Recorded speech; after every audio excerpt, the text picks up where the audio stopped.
Hey everyone, welcome to our webinar, The Changing State of Media and Publishing. Thanks for joining us. I'm Lucia Morris from Digiday.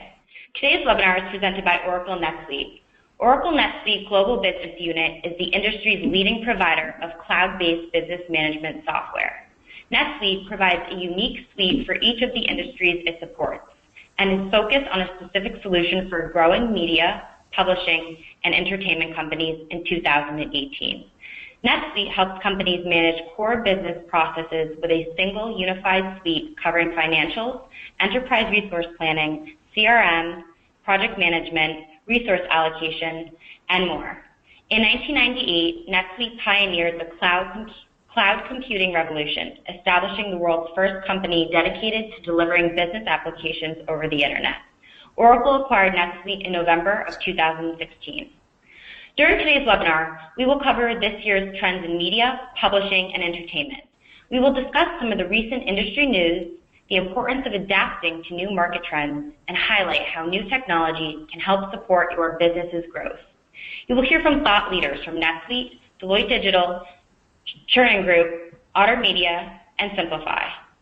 Our speakers all come from various backgrounds with different areas of expertise, so you should expect to get a 360-degree view of the state of our industry today. Before I hand this off to Chris Herring, who is Director of Product Marketing at Oracle NetSuite and will be today's moderator, I have a few reminders. A question and answer period will follow this presentation, so I highly encourage you to stay with us until the end. Please feel free to submit questions at any time via the GoToWebinar platform. And lastly, everyone who registered for today's webinar will receive an email with a recording of the session, so stay tuned for that.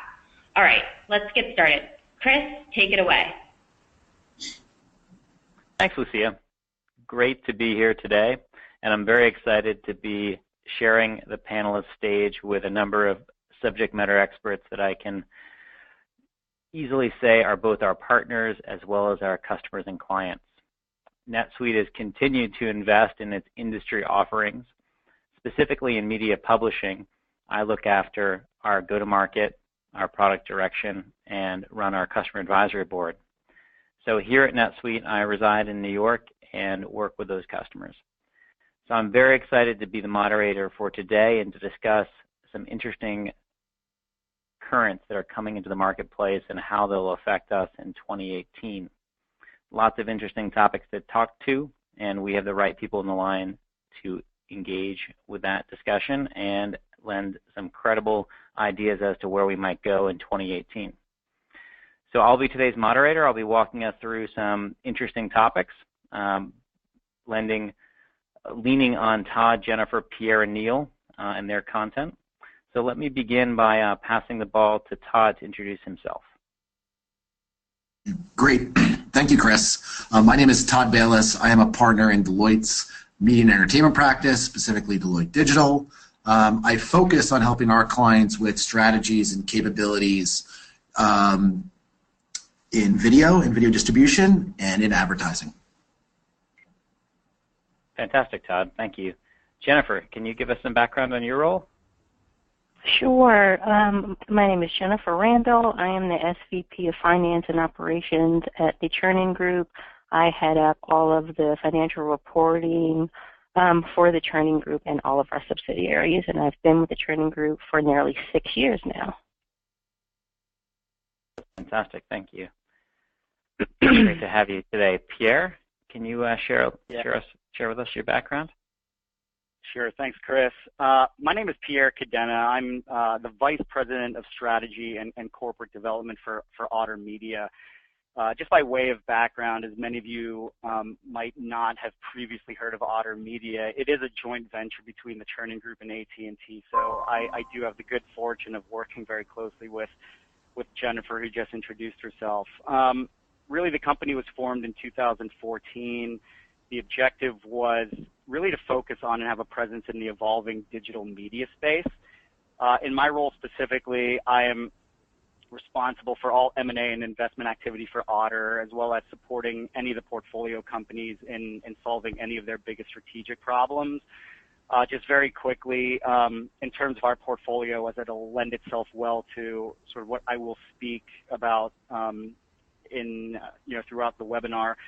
We have some brands that you may be familiar with. Our largest company is an LA-based company called Fullscreen, which is a legacy YouTube multi-channel network. Also now has a marketing agency to match brand dollars with YouTube influencers, as well as a turnkey social media marketing capabilities for brands and other third parties.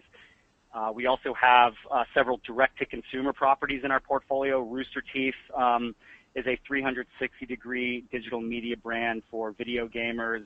Crunchyroll, a top 10 SVOD service in the U.S. that focuses on Japanese anime content. And part of the success of both Rooster Teeth and Crunchyroll has been due to their ability to create such highly engaged audience and fans that essentially self-identify with the brands themselves.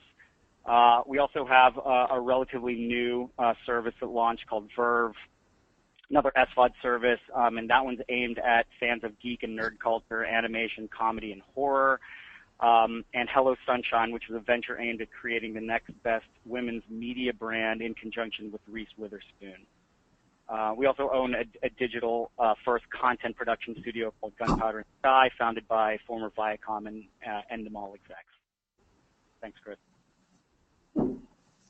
Fantastic, Pierre. Thank you. Thanks for giving that additional context. I think many people will recognize some of those names. So with that, I wanted to pass it to Neil. Can you give us some background on yourself and Simplify? Yeah, thanks, Chris. My name is Neil Helf. I'm the corporate controller here at Simplify. We're an ad tech company in the programmatic space. We've been around since 2010, and yeah, looking forward to talking through some of these topics. Fantastic, Neil. That's great. Thanks again for attending today's webinar, and thank you for lending us your insight today. So we have a broad audience attending the event today, and I think over 400 attendees, so it's a very rich topic and something that's at the top of a lot of our minds as we go into 2018. So let's talk about, to begin, how consumers have changed in the last, let's call it 6 to 18 months. With that, I'd like to pull in Todd and Pierre's perspective. So more specifically, when you think about media consumption, i.e.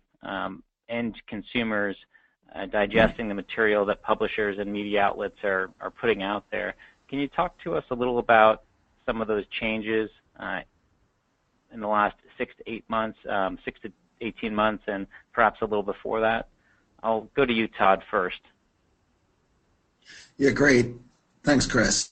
I mean, I think anyone who pays attention to this industry and this market, it's very quick and easy to highlight things like cord cutting and the changes that are occurring in pay television, the trend of traditional media players who normally go through a distributor going direct to consumer, obviously the love and allure of all the original content that is coming out of non-traditional, I'll call them players or new players, things like Netflix and Hulu and Amazon, who have now gone as far as to win Emmys and even an Oscar.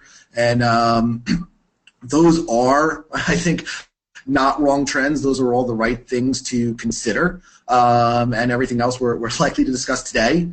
But I'll try to add some texture to it in the sense that Deloitte does a set of primary research on a regular basis, almost annually, called the Digital Democracy Survey. And in that, we're really looking to identify consumer trends in media. We've been doing it for close to 10 years. And, some of this might not be a surprise, but it's great when you can look at the data over time. When you start to understand that in today's world, about 80% of the people have smartphones or more, depending on exactly how you want to cut the numbers and define things. We would say that even close to half the people in the world have tablets. So there are a considerable number of smart connected devices inside of consumers' hands. We know that they are on, these days, super fast networks based on the ubiquity of 4G and based on Wi-Fi being available as far and wide as it is, along with traditional home broadband and things like that. So there are a large number of places, more so than ever, where consumers today can watch content.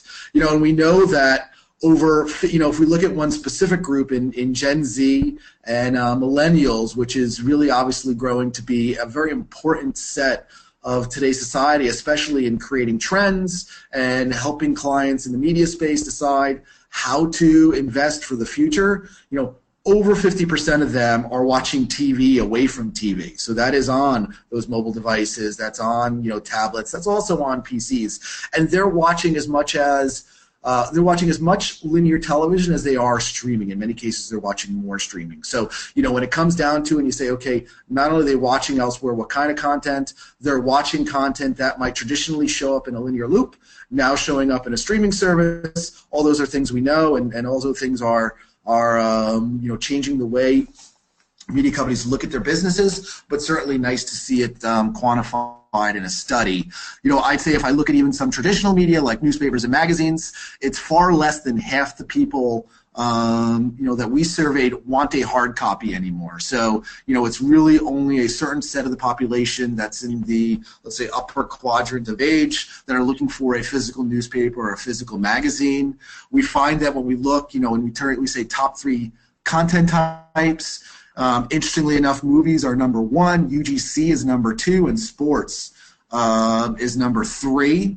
We'll just round this out with, when it comes to sports, which everyone looks at as still a major reason why, a lot of traditional services are still very effective, most people do watch sports on a television. So that, I guess, is a little bit of good news if you're a traditional media person, right? And, again, customer sentiment would tell you that Gen Z and millennials, they value their streaming services more than they value traditional pay television. So at least whether or not they understand that value in the context of pay TV has just always been there, that kind of thing. But if you ask them which services do you put the most value on, they're going to say Netflix, YouTube, Hulu, and other similar services. That's amazing information, Todd. It's impressive that you have that amount of detail coming out from that survey. I love hearing those details and love hearing the way you've sliced it against those demographics. No, thank you very much. And it's honestly, it's a small percentage of what's in a larger body of content that we have available. I really like the investment that Deloitte's put into that question.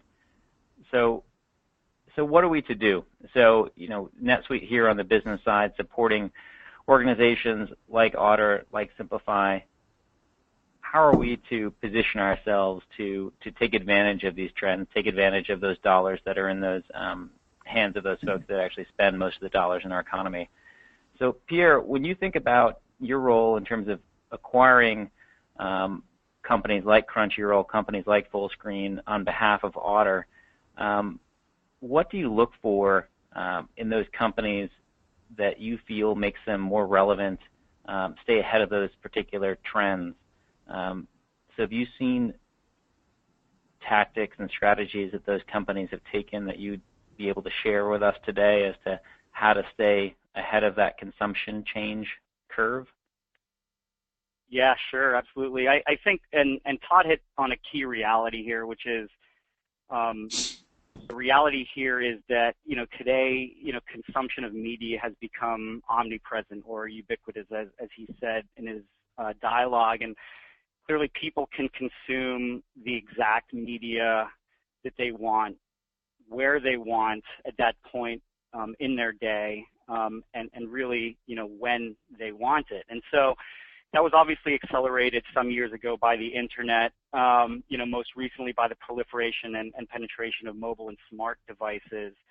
But effectively, media today, there's companies are still doing what they've always done, right, which is being present where the eyeballs are. I'm not so sure, that fundamental premise has changed at all. However, what has evolved over the years has been obviously the launch and fall of new and old media companies, respectively. Consumers and publishers now have more distribution platforms to leverage and engage with. And obviously new types and forms of content have arisen. This has obviously had a profound impact on the entire value chain, from launching new content publishers to content production to content distribution and ultimately content consumption. And then, you know, in this new world, barriers to entry are less significant and at times non-existent. This obviously opens the door to new content publishers and brands, and you know, we at Otter have been able to capitalize that, and you know, I've mentioned a few of those brands that are in our portfolio that we thought, you know, had compelling content and value propositions to consumers. But you know, in response, traditional media publishers and distribution platforms then have had to formulate and execute on new digital strategies to remain relevant, as we know. I guess the answer to your question, though, you know, in terms of, you know, how to stay relevant, I think it comes down to several key factors, and by no means is this a complete list, but, you know, these are some of the things that we think about at Otter, which is, you know, first, understanding where your core audience lives, and really, second, staying abreast of all of the scaled social media platforms out there today, whether that be Facebook, YouTube, Instagram, or Snap, just to name a few examples. Clearly, those platforms command a great deal of consumer share of mind and viewership in any given day. And really understand the core use cases for each of those platforms, because they do differ, and what those and clearly what new platforms are emerging. The landscape is ever changing, and then really you have to formulate your multi-platform strategy, and that goes across both traditional and digital channels, as the media world is converging, and it's not just purely traditional or purely digital. So where should your content live? How should this content be optimized for a specific platform? And then lastly, you know, A/B test as much as you can, fail fast, and invest in what works. And those are the, you know, certainly the things that we think about as I certainly take a look at, you know, new and potentially, you know, emerging media companies that could be Otter companies in the future. Thank you, Pierre.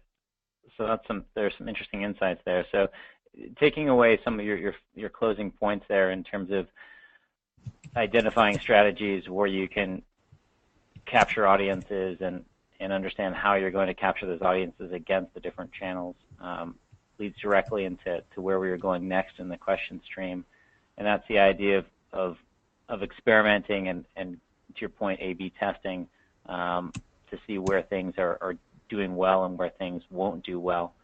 I'm going to bring in another panelist on our team today to speak to this next point.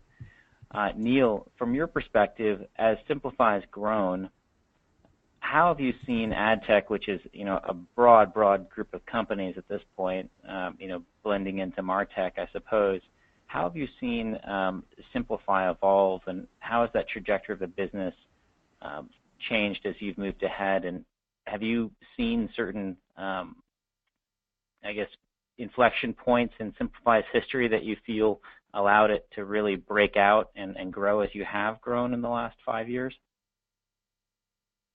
Absolutely. Thanks, Chris. Yeah,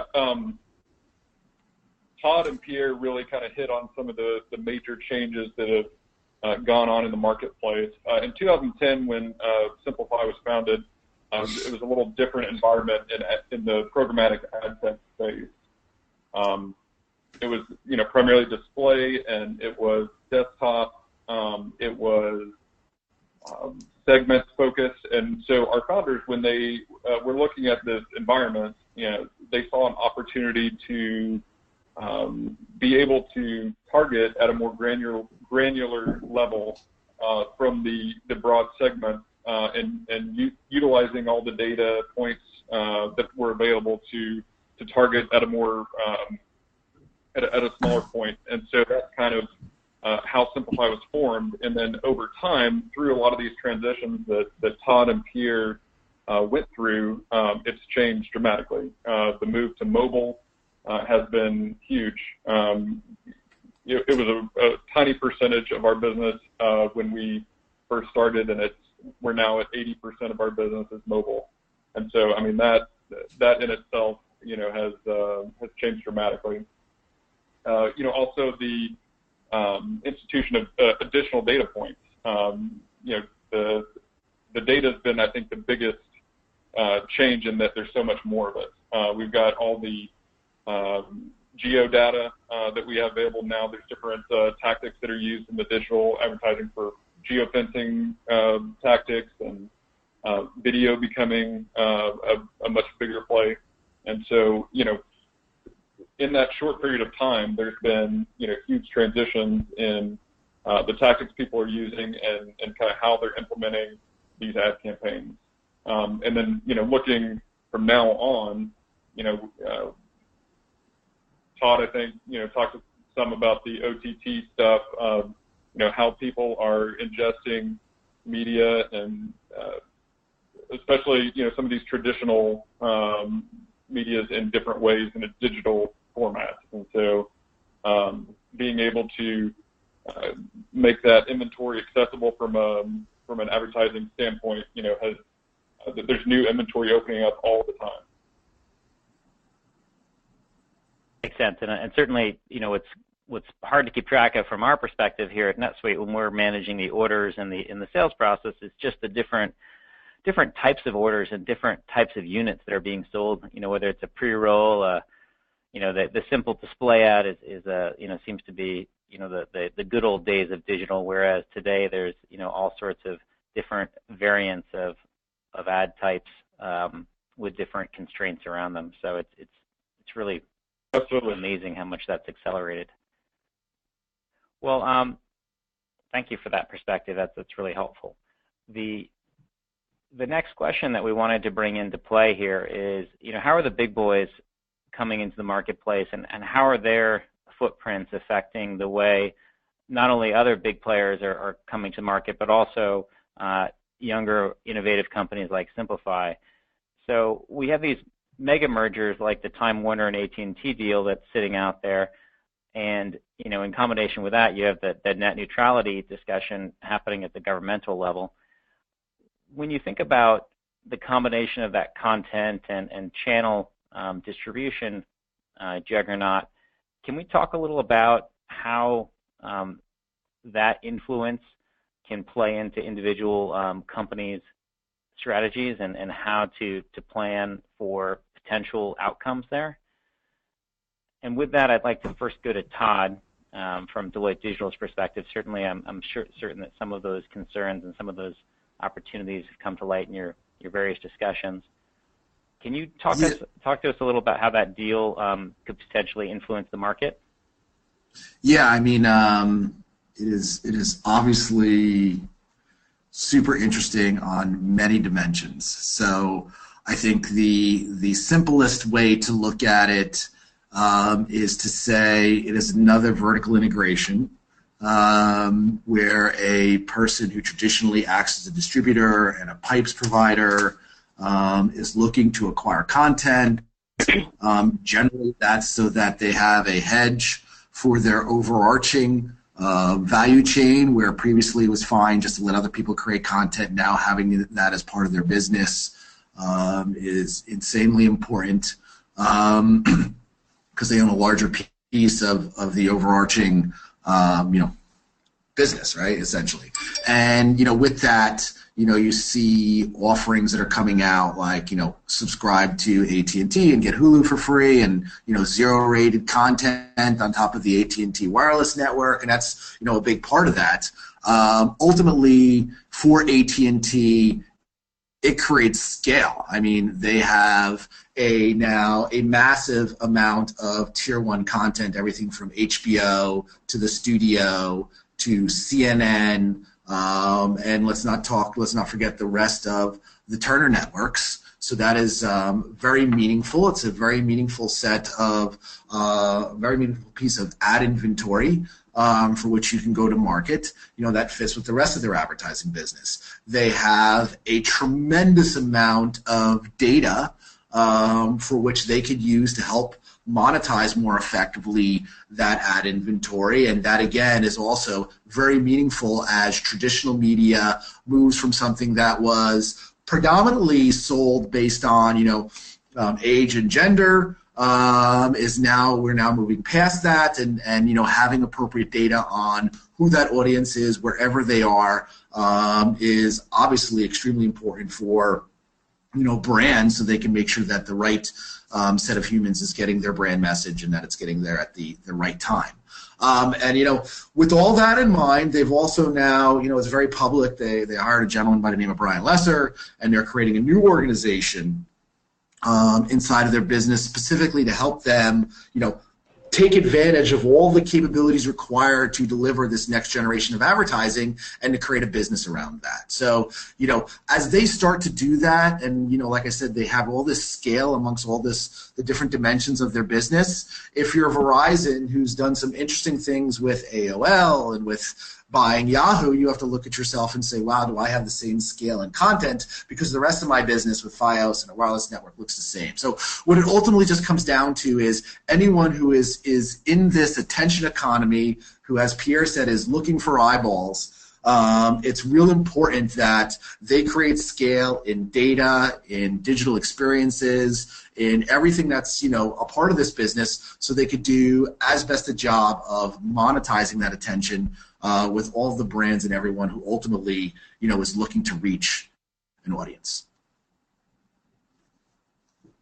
Makes sense. So when you look at this this potential large acquisition, you actually see in the marketplace, their potential competitors and the impacts on those competitors and the implications down the line to the brands and to the actual consumers that are going to be digesting it. There are many different. And I would just add,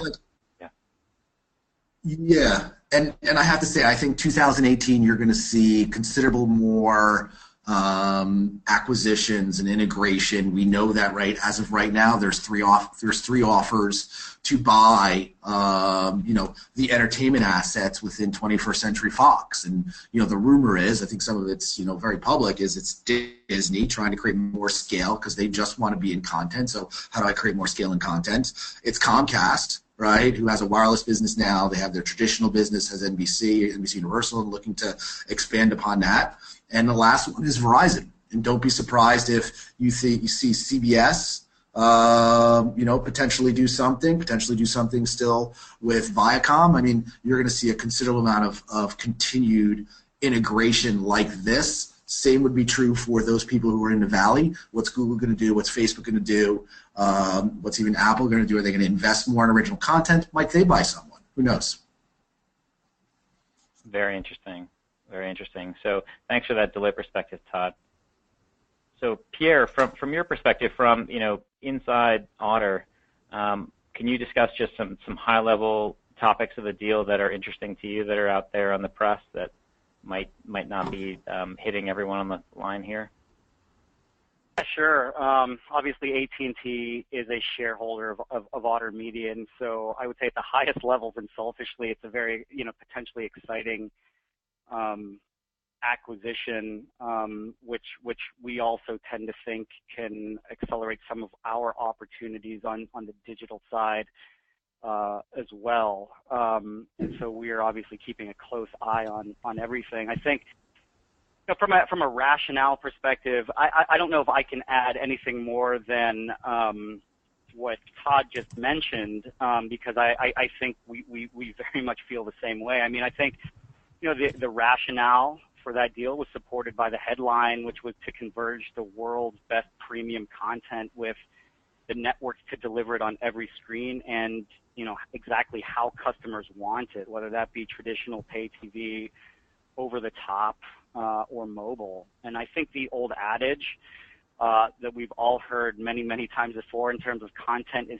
king is still relevant here. AT&T, like many others, including Otter, are seeking, to add more content, premium content, and original programming. And sort of unlike its competitors, as Todd mentioned, Comcast and Verizon, in the absence of this acquisition of Time Warner, AT&T would have very little in-house content to speak of. And so there's obviously been a trend for vertical mergers and integrations. Obviously Comcast and Verizon has already been discussed, but Disney's acquisition of Marvel, or having Marvel and Lucasfilm in-house as well. And so it's certainly an interesting trend, and it'll obviously be interesting to see where it ends up. I think publicly, you know, we all have it's obviously been well publicized in the news. AT&T is in the battle with the U.S. Department of Justice, who just last week sued AT&T to block the acquisition. You know, AT&T has voiced publicly that it is prepared to litigate, which I expect we all, based on news recently, expected that if it does go to court, that will happen sometime in Q1 or early Q2 of next year. But you know, I think we are all eager to see, certainly, you know, from Otter's perspective, given AT&T as a shareholder, we're eager to see how this all plays out, given the strategic, media, and political considerations at play. And you know, but you know, when that dust settles, we certainly, you know, would love to, you know, discuss the opportunities with our shareholder to leverage their content, their brands and IP, as well as their legacy distribution networks for our digital content. Thanks, Pierre. It's really interesting, and thanks for lending that insight. I know it's a little tricky with all the pending activities, so I appreciate you keeping it high level and sharing those points with those folks who've no doubt have read all the articles out on the journals today. So we've been focused on, you know, the video distribution side of media these days, and what that looks like in 2018. You know, they're Todd's point earlier that less than half of the folks out there would like to see anything in print media, and most of print has, you know, certainly diversified by going digital with many of their different properties. But another big transaction that happened just a couple of days ago was the acquisition by Meredith of Time Inc.'s assets, and that was something, you know, Time has been on the block for a couple of years now. And when you think about publishing, it's not quite as bright a future as it had been, you know, 20 years ago. And so, Pierre, I suppose, can we go back to you and can you hit on some of the points of how that publishing model may differ today versus when it you know, prevailed in the past, and how you see those assets performing in the coming years? Sure. Yeah, it's interesting. It's an interesting deal, and obviously, you know, has some, you know, big iconic brands attached to it. I guess I would first start by, I guess, briefly walking through the past and using Time. Time is a publisher, not a magazine brand, but as an example, right? So in its heyday, Time Inc. was obviously a publishing colossus. It was, I guess, delivering weekly magazines to millions of people around the world. Its titles clearly, you know, deeply influenced the way people digested news, sports, leisure, and entertainment. And it really wasn't until, I would say, the internet age where consumers started to get lukewarm on magazine consumption in general. And the internet was obviously a major disruptor that allowed for content across all genres to be distributed far more efficiently, effectively instantaneously to customers. And all of a sudden, content published in a weekly magazine now held content that was potentially 3 to 6 days stale and ultimately old news. As a result, readership churned, thus, you know, adversely impacting advertising dollars, thus, you know, adversely impacting the profitability of the publishers themselves, adversely impacting the quality of content for readers, and you know, there goes the downward spiral. I guess fast forward to the mobile age, these issues really have only been exacerbated by the consumption of content on these devices, given that content consumption is now ubiquitous. And so, in taking a look at how it functions today, I think we really have to look no further than the growth in digital ad spending itself. I mean, we've all seen the numbers, and don't quote me on these because I don't have the numbers precisely off the top of my head, but I believe like digital ad spending totaled north of $70 billion in 2016, and it grew to an expected number of $83 billion this year. As a proxy to traditional ad spending, digital ad spending surpassed ad spending on TV for the first time in 2016, according to eMarketer. So, and it's also not news to many of you here that Facebook and Google command a lion's share of that digital ad spend. I think it's something like 70% of the digital ad spending, this year. And part of the reason they command this quantum of the market is because of the deep segmentation of audiences that their tools can provide to advertisers to better optimize spend. I raise this because, if you believe advertisers and hence where they spend dollars follow the eyeballs, it shows also where consumption has shifted in recent years. These new platforms, Facebook, YouTube, which is owned by Google, ultimately need a healthy base of engaged consumers to attract the advertising dollars. They need a healthy ecosystem.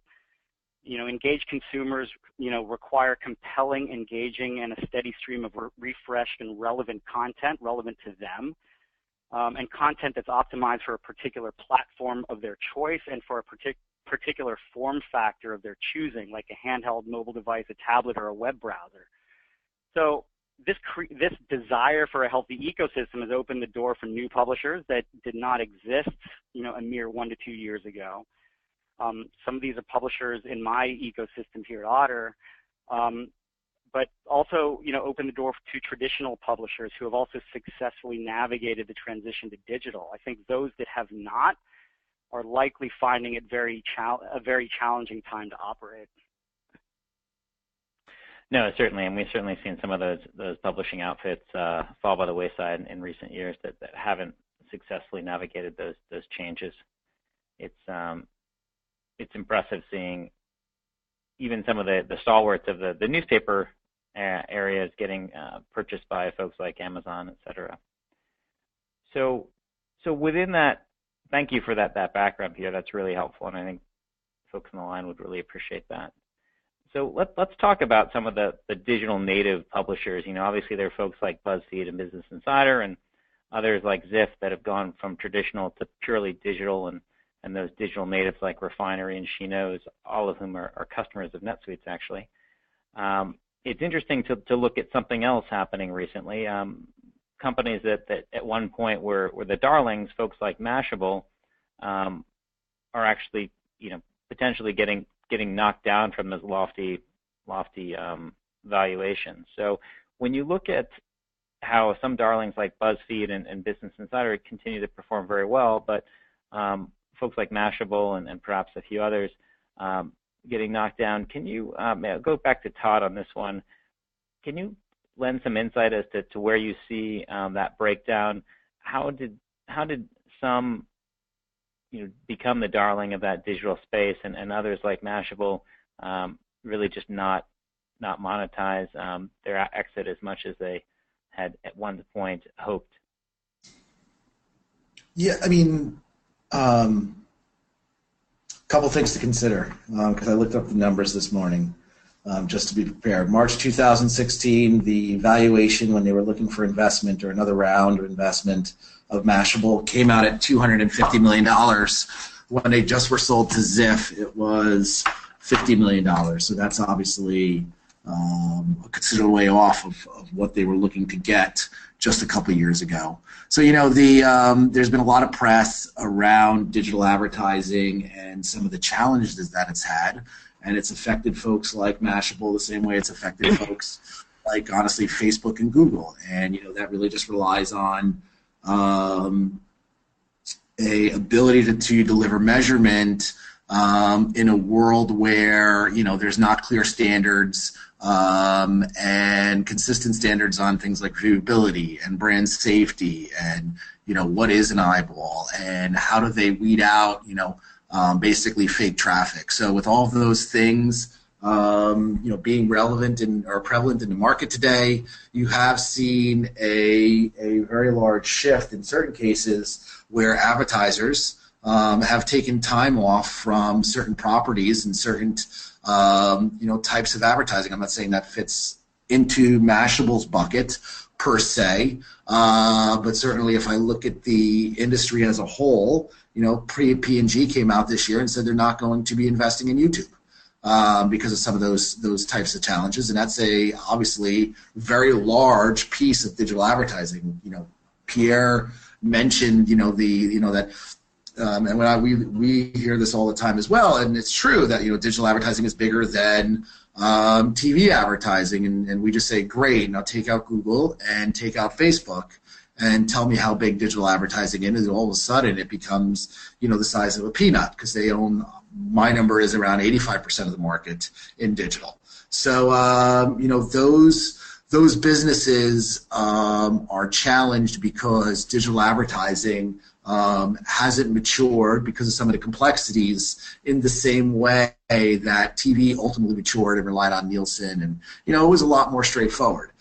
There are other types of challenges, like there is just more content out there than ever before. There are challenges, and you hear lots of people talking about pivoting to video and what that means, because video is obviously a much bigger mechanism or ad product than traditional display and other types of advertising. So it's a tough world, and there are big companies out there that have taken big bets in things like BuzzFeed and Vice and other companies that are in this new media bucket, and where they ultimately end up, time will tell. It'll be interesting. Yeah, I think the next 18 months will be very interesting for a lot of those outfits, especially with the vertical integrations. So let's pivot back to the operational questions that are out there. So when we came to today's discussion, I had two goals for us. One was to give a landscape view of how media and publishing is going to inherit some of these changes coming 2018, 2017.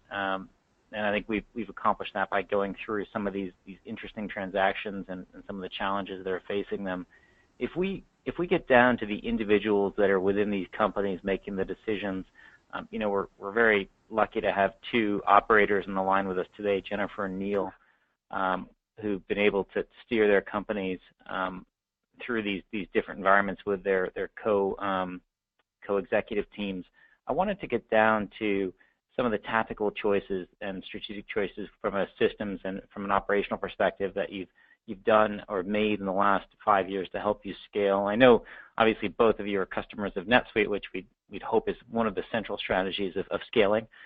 But beyond picking a cloud software like NetSuite, Jennifer, can I lean on you to talk a little about how you've approached your scaling question within Chernin, especially given the overview of what Pierre has given of the diversity of your businesses and the geography and the types of resources that you're dealing with and the different models that you're supporting. Can you share with us on how you've approached that diversity and speed of your business?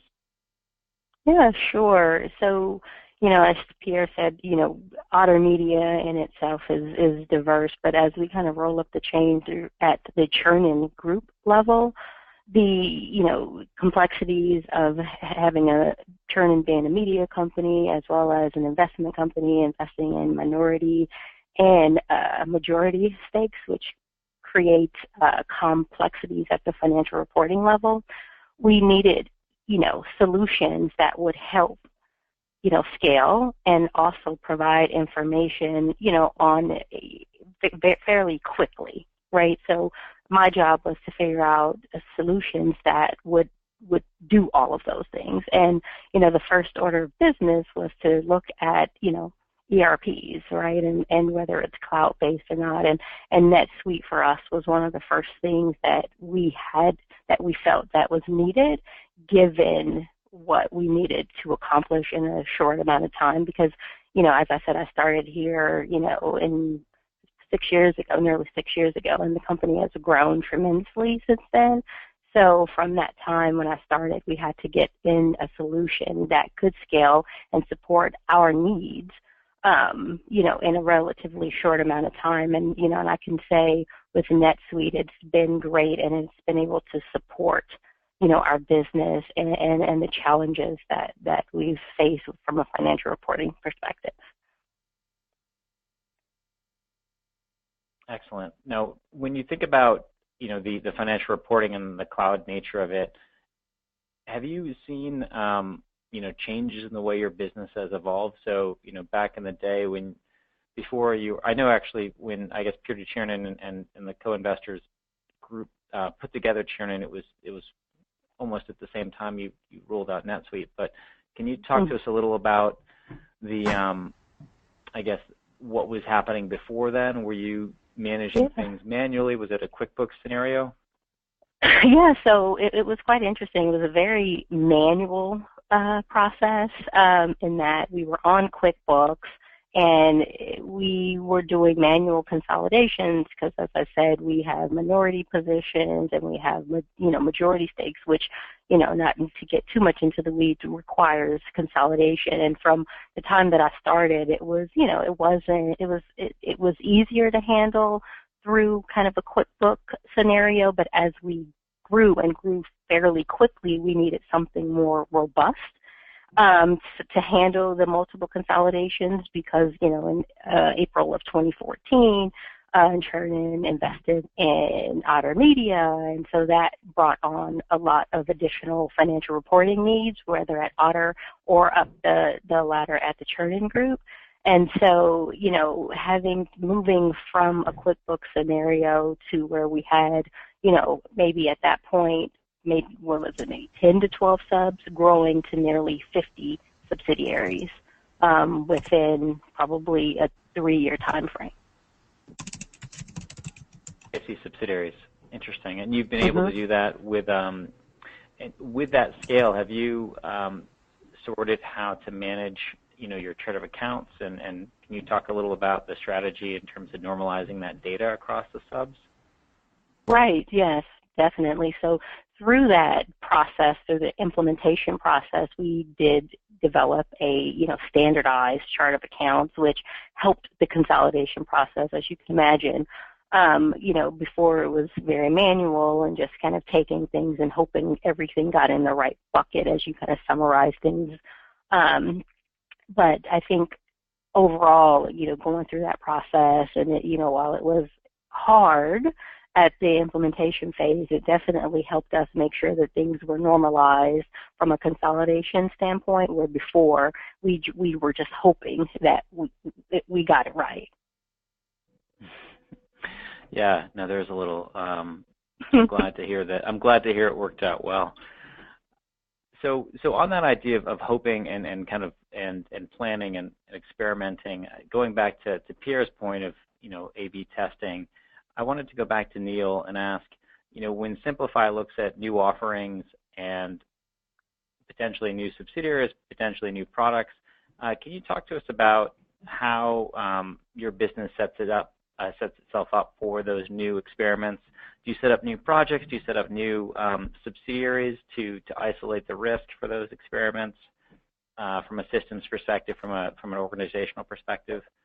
How do you prepare for that potential opportunity and enable yourself to grow without getting waylaid by your core technology? Yeah, Chris. So we have gone through a phase where we were recently acquired by a PE firm, and as part of this, our structure has changed, and we're moving into more of an acquisition phase, and as part of that, we're actually in the middle of what it sounds like Jennifer had gone through a while back of implementing the One World part of NetSuite to be able to create that parent substructure and be able to roll up these acquisitions into a parent company without all that manual work of consolidation. And so we're kind of at the figuring out that part of the phase right now, but it's but I think it's going to be really helpful to have all this set up so that as these acquisitions happen, we can roll those into the parent and be able to have that financial reporting available. No, thank you. So let's. I like that perspective. So the financial reporting is a big piece of what we're looking to provide, certainly as you experiment in those new areas. So let's conclude with an open question of 2018. So we're sitting at the end of November today, and we have a short December season with us, with the holidays interrupting often, and 2018 is just around the corner. So when we think about those predictions, I mean, we've talked a lot about predictions with regard to these changes in the way people consume media, the different audiences that are spending more time on media, and the winners and losers in the traditional publishing space and the new publishing space. Can we look a little at maybe getting out on the ledge and predicting a few things? We won't hold you to these things, but Todd, I'll go to you and Pierre to give us some perspectives on that, and then we'll circle back to Neil and Jennifer. Can you give us your perspective in 1 minute, I suppose? We'll keep it tight, Todd, on where you see the big opportunities and big challenges in 2018. Yeah, I mean, listen, I think you're going to, I've said some things earlier, I think you're going to see a ton more integration in the media space and through acquisition. I believe you're going to see, if you're behind the scenes on this stuff, you're going to see TV advertising evolve to something that is past age and gender, which is much more data-driven advertising and even some more addressability. I will say that I think addressability at national scale on the traditional infrastructure is likely a unicorn. So you're, with all the OTT services coming out, we didn't even talk about Disney buying a giant stake in MLBAM or BAM Tech as they call it. I think you'll soon learn that with the evolution of OTT, that as that replaces traditional TV, you'll see addressability get there. And I think you'll start to see more short-form content becoming relevant, and even some new ad products related to that, like Fox, who rolled out 6-second ads in national television this year at NFL. Really interesting. Yeah, I was able to see Instagram's new accelerated ad format at Adweek a couple months ago that seemed targeted at that same short-form video opportunity. Thanks, Todd. To you, Pierre. Yeah, and thanks for that, Todd. That was great. I'll focus, and Todd hit on a broad array of topics, which I find very compelling and very relevant. I'll focus specifically on publishing and new publishers, given we touched on Mashable and others, and I spend a lot of my time there. It's interesting. I think what we're seeing from some of the results of things like Mashable and BuzzFeed, obviously missing their revenue numbers by 20%. We're seeing in real time how hard it is to build a media company, even in sort of the media ecosystem of today, where there are many other new digital platforms in which consumers and publishers can leverage. But I think there are a few factors here at play which will really sort out who are the winners and losers over time. And I do think that these things will play out in the course of 2018. We're not going to know the answer surely by then, but I do think certain things will play out. Trends obviously in digital evolve at a rapid pace with new consumer preferences, new technology, new platforms, software and apps almost daily. Many of these changes have had a profound impact on how media is consumed, as I mentioned before, sort of where it's consumed, the form in which it's consumed, and the form factor that it is actually being used for the consumption. I think the companies that evolve the fastest and are willing to take risks will have a bit of a head start on others that are sort of a little bit more reactive. I mean, even Otter has had to evolve very very quickly in its short time frame within digital. It was very compelling in 2014 and 15 to think that the strategy would be to aggregate a number of different SVOD services across varying categories to create a portfolio effect. And I think what we're finding in 2017 is it's very difficult to do that today when you have each individual IP owner basically wants to own the direct relationship with customers and services, as well as services like Netflix have billions of dollars to spend on differentiating content and exclusive content. So that just creates a very competitive dynamic that companies without those resources are going to have to find new, innovative, clever ways to succeed. Again, back to Mashable and BuzzFeed, I think revenue streams. We're finding out how hard it is to generate revenue, even after you've built a relatively sizable audience. I think it will become clear, evidently more clear in 2018 that revenue streams will be easier to come by when you have engagement. The deeper the engagement and the more sort of fandom a publisher creates, it goes without saying that there are a number of different ways to then monetize that audience. It's obviously a strategy that we are, we now focus on at Otter as we've evolved as well. Lastly, there are a number of, similar case studies in the market right now where by all metrics, apart from revenue, that a digital-first brand has been very successful in establishing a very strong brand voice, a core audience, and almost a perfect content strategy, but they've done so on platforms such as Facebook that offer virtually no on-platform monetization opportunity today.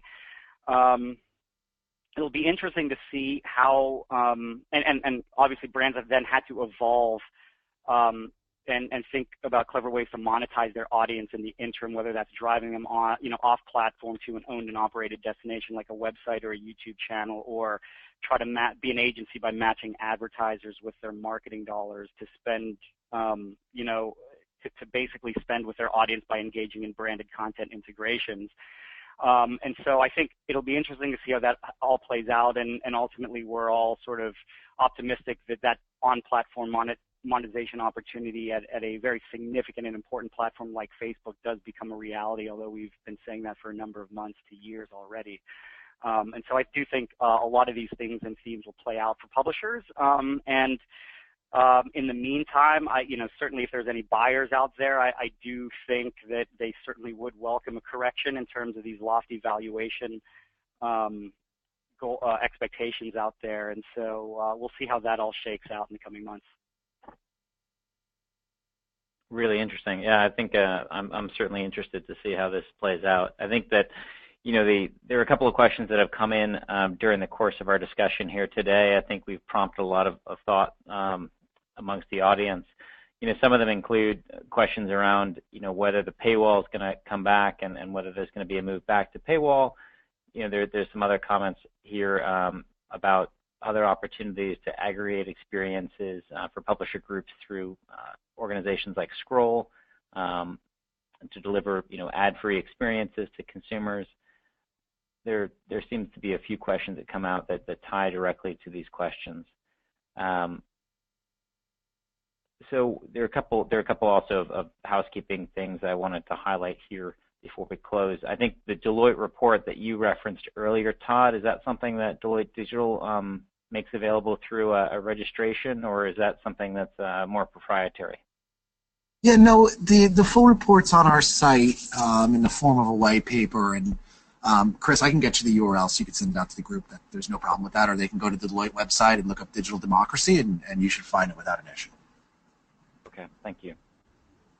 Well, with time tight, I don't think we unfortunately have time to go through predictions from Jennifer and Neil, but I wanted to thank Jennifer. Thank you for that operational perspective, being a leader at Chernin. Neil, thank you for the operational perspective from Simplify. And Todd and Oliver, Pierre, thank you so much for your industry insights. What I'd like to do in conclusion is, in addition to thanking you, thank Digiday for hosting us today. NetSuite Oracle, as a GVU, is very excited to continue this thought leadership, and we have a series of these webinars that we'd encourage you to attend. So with that, I'd like to hand the ball back to Lucia for some housekeeping elements as we close out today's webinar.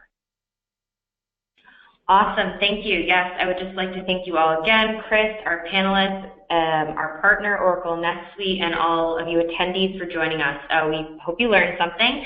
Please keep an eye on your inboxes for a link to the recording, which you will be able to watch on demand. Enjoy the rest of your day. Thank you. Thanks, Lucia.